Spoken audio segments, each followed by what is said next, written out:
Bonjour à tous, nous voici à nouveau ensemble pour une nouvelle édition de Training Zone. Donc je suis avec René. Aujourd'hui nous allons parler plus particulièrement des modes de contraction qu'on utilise pas mal dans la méthode Mach 7.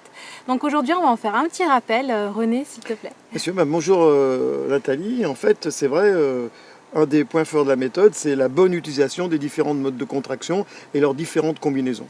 Donc leurs différentes combinaisons, c'est une autre histoire, on aura l'occasion d'en reparler, mais je pense que comme tu le soulignes, c'est bien de faire un petit rappel des différents modes de contraction qu'on peut utiliser dans l'entraînement.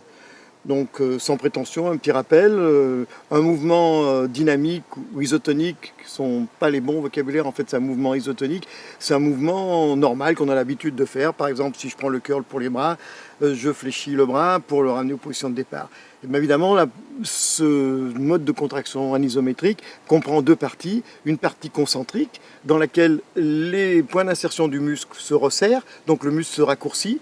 Puis une partie excentrique, donc vous avez compris, la partie concentrique, c'est quand je vais amener la charge vers mon épaule. Quand on contracte le muscle. Exactement. Et puis pour la ramener à sa position de départ, les points d'insertion vont s'éloigner. Et là, c'est le mode de contraction excentrique. Donc, dans le mouvement anisométrique, il y a donc deux parties. Et puis, il y a les mouvements isométriques, c'est-à-dire qu'on maintient la contraction dans un certain angle qu'on peut déterminer à l'avance, on peut le choisir. Il y a différentes stratégies pour choisir les bons angles. Donc, effectivement, là, les points d'insertion ne se déplacent pas et on garde le muscle dans la même position pendant un certain nombre de secondes. Généralement, c'est entre 4 et 6, mais on peut faire plus ou on peut faire moins. Et puis ensuite, il y a d'autres modes de contraction qui sont un petit peu intermédiaires dans ce qu'on vient de dire.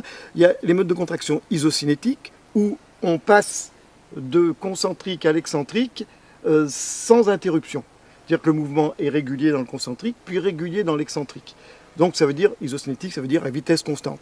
Alors, ça ne veut pas dire forcément lent, ça veut dire simplement la vitesse est constante. Régulière. Exactement. Et puis il y a la méthode pliométrique, où effectivement là, contrairement à ce que l'on vient de dire, la passation du mode concentrique-excentrique est très rapide. Par exemple, c'est le cas de la pliométrie. Là, on fait d'abord un étirement et puis rapidement une contraction concentrique. Donc, la phase excentrique précède la phase concentrique, mais le rapport entre les deux est très bref. Il doit y avoir très peu de temps qui sépare les deux pour que ça reste dans le mode pliométrique.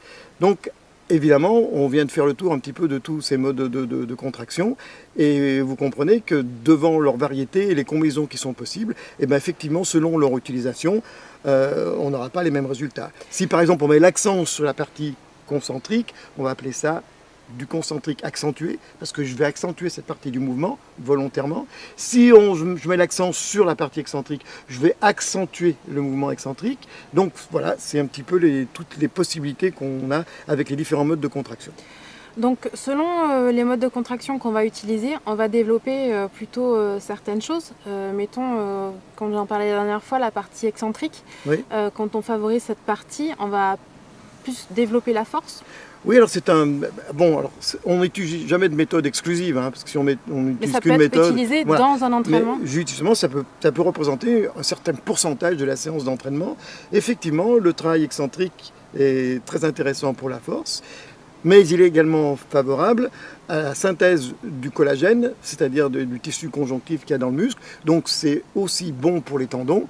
Donc on l'utilise souvent en rééducation, kinésithérapie, mais sachez qu'on l'utilise aussi pour l'entraînement. Donc quand je disais plutôt favoriser le côté excentrique, ça veut dire qu'on va ralentir le mouvement. C'est-à-dire que dans la phase concentrique, on va faire en un temps, et mettons dans la phase excentrique, on va le faire en 4 temps. On va ralentir le mouvement, on va accentuer pour favoriser la partie excentrique. Enfin, il y a deux stratégies pour l'excentrique. C'est l'excentrique pur, c'est-à-dire que je vais descendre une charge que je ne suis pas capable de relever. Donc c'est le mode excentrique pur, ou travail négatif. Travail excentrique, travail négatif, c'est la même chose.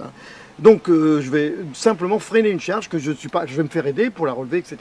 Mais le travail excentrique accentué, là, ça veut dire qu'on va consacrer une plus grande longueur de temps sur cette partie-là du mouvement.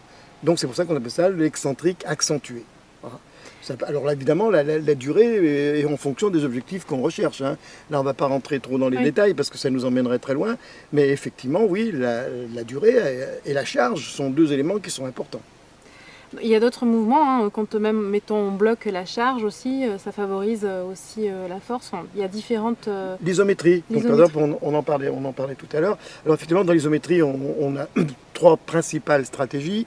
On peut bloquer le muscle et le maintenir à l'endroit où la contraction est la plus intense. Par exemple, pour le biceps, ça va être ici, à peu près dans cette angulation-là.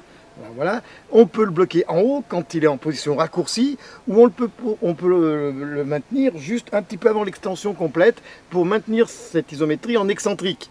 Donc c'est les trois principales, mais pour certains sportifs, on peut travailler bloqué à un angle bien déterminé qui a une relation avec un geste sportif. Donc on l'aura compris, en fait, chaque mode de contraction en fait, a une particularité de développer une certaine qualité physique, voilà. Exactement, oui. Et donc il y en a bien, il y en a énormément. Enfin, je crois que tu t'es amusé à les répertorier. Oui, donc là, on a fait un virtuose, mais ce qui est très intéressant, c'est d'abord c'est de les connaître, bien sûr. Si on ne les connaît pas, on ne les utilise pas. De comprendre aussi quelles sont leurs particularités à chacune, ça c'est aussi important. Mais je crois que le plus important, c'est de savoir s'en servir et de savoir les associer. Mais ça, c'est une autre histoire. Bah, écoute, je te remercie René pour cette nouvelle édition et puis on se dit à une prochaine fois. Merci.